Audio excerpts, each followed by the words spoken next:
En este día vamos a hacer lectura de mitos, leyendas y espantos, gracias a la Alcaldía Municipal, Secretaría de Cultura, Deporte, Turismo y Juventud, Biblioteca Municipal y también contamos con el apoyo del tallerista Jason Patiño.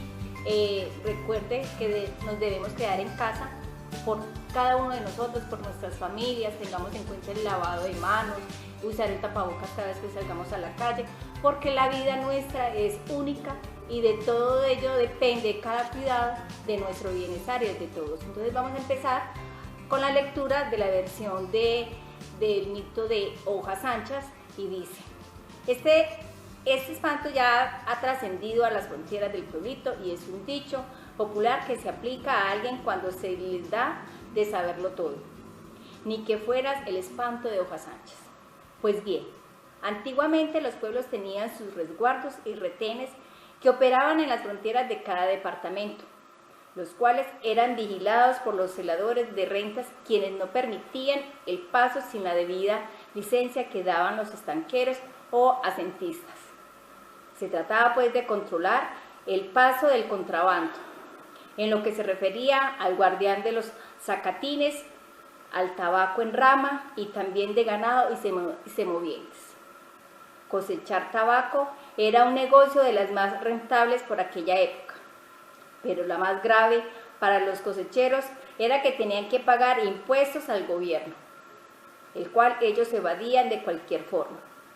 Bien, entre Supía y Caramanta se parte el departamento del Viejo Caldas, con el antiguo Antioquia, en el sitio de la quebrada de Arquía, pero más o menos a 1 kilómetro antes de llegar al límite se encuentra la vereda Hojas Anchas.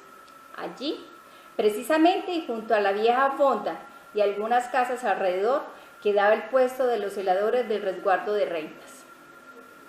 De cuando en cuando, en las noches muy oscuras, pasaba algo que hacía un ruido tremendo, lo cual daba lugar a que los perros aullaban parte de la noche.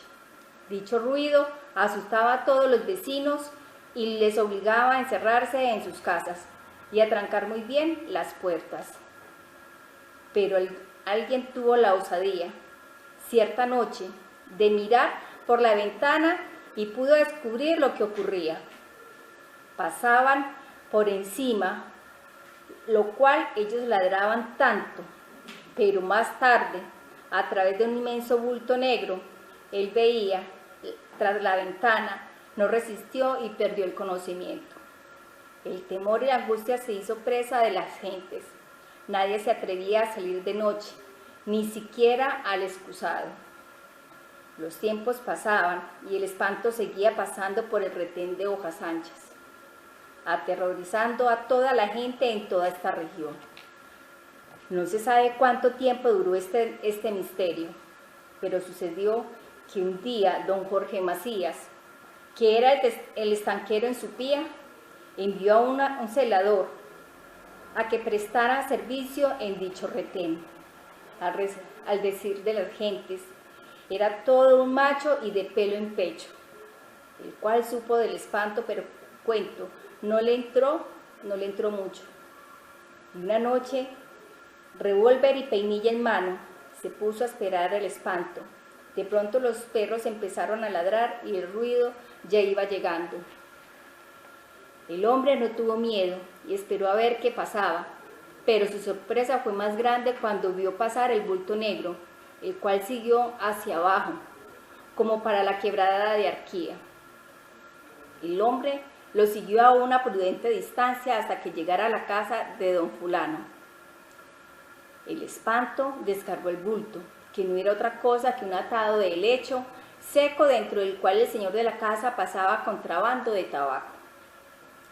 A los perros los echaba adelante con un cuero seco de novillo hasta llegar a la casa, los cuales asustaban a todos primero y luego él con su bulto de helecho a esas horas de la noche, pues ni hablar del espanto de Hojas Anchas. Vamos a hacer otra lectura que se llama El Alto de la Campana, que es una leyenda. Los sucesos que narra la presente leyenda se dan por fidedignos entre la comunidad del municipio de Samaná y ocurrieron en el sitio ubicado a 1/4 de hora de la cabecera municipal. Así dice el relato. Cuéntase que un arriero viajaba con su recua camino de Florencia. Al cruzar por el legendario Alto de la Campana, denominado desde antaño con ese nombre porque, según los decires de tradición, se escuchaba con frecuencia el tañido de una campana, nuestro personaje se encontró al pie de un árbol una campana de color amarillo, metálico. De inmediato procedió a levantarla, pero viendo que ni siquiera era capaz de moverla por su gran peso, y comprendió que se trataba de una campana de oro. La amarró por su gozne con la mulera y la ató a una de las raíces del árbol, regresando de inmediato al poblado en solicitud de ayuda. Regresó al lugar del hallazgo con 4 amigos, encontrándose con la sorpresa que solo se hallaba la mulera atada a la raíz tal cual la dejó y sin rastro alguno de la campana. Asimismo, cuentan la tradición que esta aparición se debía a que en ese lugar, muchos años atrás, se había efectuado el entierro de una campana de oro que llevaban con un destino a un tiempo antioqueño, y que por problemas de seguridad, ya que el país estaba siendo golpeado por una de sus tantas guerras civiles, hubo de ser escondida. También se comenta que la citada campana fue finalmente encontrada por Ramón Bedoya hacia 1962, con lo cual desapareció el encanto. Estas bellas lecturas que realicé es del libro de Espantos, Mitos y Leyendas de nuestro escritor caldense Fabio Vélez Correa. Para continuar con esta lectura, vamos a coger un cuento de este libro que se llama La voz de nuestros ancestros. Esto es una recopilación mítica que se hizo en la comunidad de Guamal y Bajo Sevilla. Acá hay cuentos plasmados, mitos, leyendas plasmados de la comunidad. En este caso vamos a leer La Madremonte, que fue redactada y fue dicho este cuento por Jonathan Stick Vaquiro Narváez. La Madremonte. Se cuenta que hace mucho tiempo, en la comunidad del Rosario, en el resguardo indígena de Nuestra Señora Candelaria de la Montaña, vivía un señor con su esposa y sus 2 hijos. En aquel lugar no había energía ni carretera, solamente el camino de herradura que atravesara grandes montañas y lugares planos antes de llegar a Río Sucio, un municipio más cercano. Se cuenta que un día él subió a un lugar que quedaba a 2 horas de su casa, llamado El Limón, para ver una de sus vacas que estaba a punto de dar a luz su ternero. Al llegar no la encontró, entonces comenzó a buscarla por los alrededores sin tener mucha suerte. Después de pasadas unas horas, halló unos rastros que se adentraban en la montaña. Él los siguió rápidamente hasta llegar a un claro en medio del bosque. De pronto, vio al final del mismo un pequeño barranco y en él un arbusto que se movía estrepitosamente. Se acercó pensando que era la vaca, pero se llevó una gran sorpresa al ver que era una enorme cueva y en su interior estaban los restos de su animal descuartizado. Visto lo anterior, intentó correr de huida, pero su cuerpo no le respondió y se quedó petrificado, escuchando los pasos de algo que venía hacia él. Lleno de terror, se encomendó a Dios y a la Virgen para que luego le ayudaran. Fue entonces cuando se pudo mover y de inmediato salió corriendo. Mientras lo hacía, no dejaba de mirar hacia atrás. A los 2 minutos vio como una mujer horrible de cara larga, ojos rojos, pelo largo y enredado lo perseguía.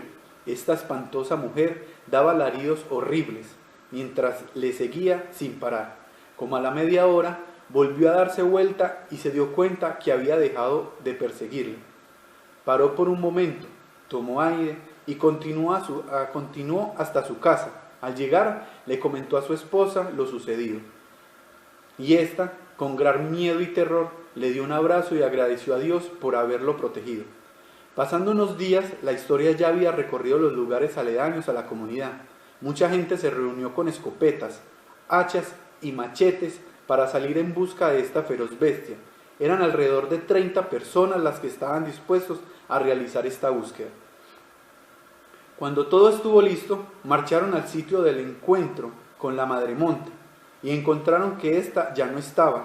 En la cueva solo estaban los restos de varios animales y observaron 2 caminos con rastros frescos que se dirigían hacia 2 lugares diferentes. Por lo anterior, decidieron repartirse en 2 grupos de a 15 personas, dirigiéndose cada uno por uno de los caminos, acordando encontrarse en este mismo lugar antes de que atardeciera. Los que tomaron por el camino del lado derecho no encontraron nada y se devolvieron como lo habían acordado y se sentaron a la espera de los demás compañeros, pero jamás volvieron. Entonces decidieron regresar a sus casas para volver después con más personas, con el fin de iniciar la búsqueda de sus compañeros. Al otro día se juntaron 20 personas más y salieron muy temprano a buscarlos. Cuando llegaron a la cueva, tomaron el camino de la izquierda, llegando a la otra cueva más amplia, y en el suelo vieron las botas y pedazos de ropa rasgada y ensangrentada de los compañeros desaparecidos. Ante esta terrible visión, salieron corriendo despavoridos para jamás regresar al lugar.